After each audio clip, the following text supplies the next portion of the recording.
What is going on, my friends? Vitaly is here, and welcome to another episode of today's in Crypto Show. So guys, we are in a boring market right now, undecided market. A big move is coming, and let's discuss whether this move is going to be to the upside or to the downside. As we can see right now, Bitcoin, Ethereum are consolidating and getting ready for the big move to come. And where it is going, it's important to look with the right set of eyes. So I want to look at the monthly chart for Bitcoin and show you guys where we are right now in the golden zone. This is the 21-month moving average, this blue line. Let me make it for you a little bit bolder so you can see that. This is the line right here where we are below this line. We do not stay too long below this line, right? In 2015, we've seen a handful of months.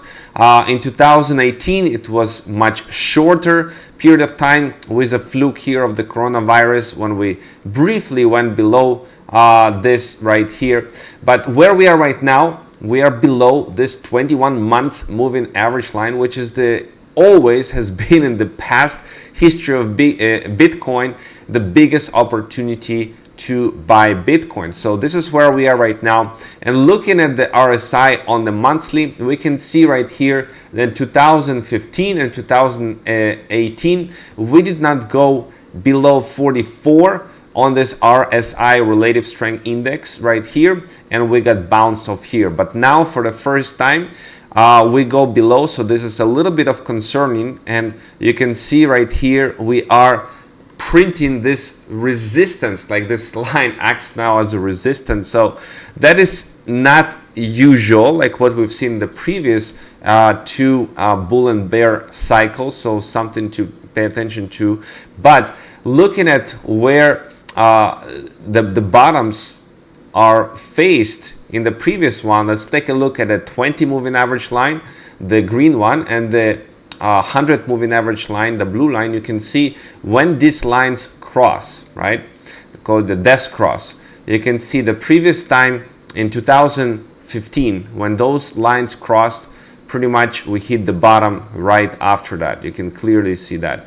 And 2018, when these two lines crossed, this is precisely the time when we hit the bottom right on the head. Okay, and here we are right now in 2022, these two lines cross, and where we are, bam, right after comes the bottom. So a lot of skeptics, a lot of people out there screaming for lower Bitcoin. They're waiting for Bitcoin to go to 13,000, and Bitcoin usually does exactly the opposite as most people expect. It's like most people expected Bitcoin to go $100,000 in the previous cycle. It never did. The highest point was $69,000. So what is the point?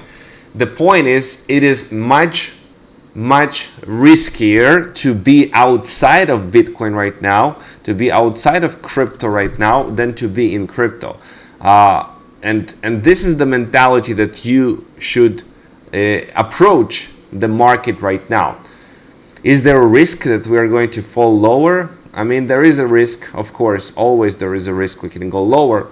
But it is much riskier to stay on the sidelines, to not be in the market right now and wait for the price to go lower, and they will never go lower. Let's say this will be the case, which is most likely according to what we've seen in the history, and then prices start to move up, and where you will be in this equation, right? Are you going to be buying Bitcoin at 30,000, 40,000? Now, we are realistically at least 4 to 6 months at least before any hints of the beginning of the next bull market, at least, if not a year, before we really start rallying. So the more we're going to stay in this boring zone of 19,500, etc., building this base and slowly moving higher, it's okay. We're building this market structure. It is fine. Yep. So far so good.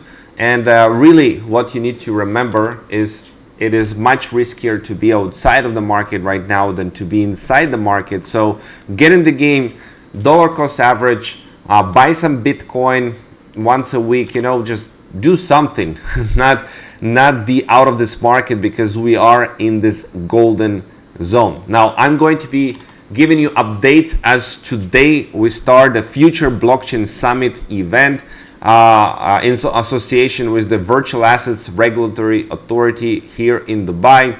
Changing global dialogues and thought leadership. Amazing event attracting 100,000 people out of the 7 specialized events taking place right now. I'm going to give you updates about that. And the Future Blockchain Summit is where I'm going. We have a lot of sponsors here of this event, including Binance, okay, the headline sponsor, strategic partners, and we have also Ultron, Layer 1 blockchain, as one of the sponsors, so that's really awesome to see. Now, what's other in the news? Mark Zuckerberg from the Metaverse app that he built, even the employees are not using it so much. So it's kind of embarrassing. They can do much better. And he kind of apologized also that this Horizon worlds is capable of much more, that they're improving quickly, etc. But they are far away from essentially being launched and people loving it, because even if the employees do not love the product that they've built, essentially how can we expect our users to love it? So that's what's going on with Meta right now. And India, as part of many other countries that also kind of starting to test their central bank digital currency, will soon test the E-Rupee, electronic rupee digital currency. And what do I think about that, about this E-Rupee? Well, in my opinion, this is encroachment on more of the freedom of individuals and attempt to essentially everything that you do to be recorded in a central bank ledger that they see and monitor absolutely everything that is going on. So even it was cash, it is giving a little bit more of this freedom to people. But if they take all the cash away and they move only to central bank digital currencies, it will essentially encroach on the freedom of people. So it is, of course, different than what the cryptocurrency are here to serve people and their freedom and bank the unbanked, etc. So you can see the RBA plans on rolling out the E-Rupee in limited pilot launches with the intent of implementing it as an additional form of currency issued alongside with paper money. So they're not removing completely paper money right now, at least not in the first stage. And talking about Ethereum, now that we are in a proof of stake Ethereum, isn't the Ethereum network switch to proof of stake open up to more greater centralization, considering the fact that we have 4 entities that stake more than 60% of Ethereum: Lido Finance, Coinbase, Kraken, and Binance. So this is a bit concerning, because Ethereum aims to be a decentralized blockchain. However, from the reality right now, it is concentrated in the hands of 4 entities. Okay, so time will tell, and we'll see how it's going to unfold. But if those 4 entities, let's say, are going to decide on something on the chain and they control more than 60% of that Ethereum, then they have the power to decide what's going on this network. So that's just a bit concerning in that regard. Okay, so, and finally I want to share with you that the biggest mining difficulty spike in 14 months, essentially the fundamentals are strong.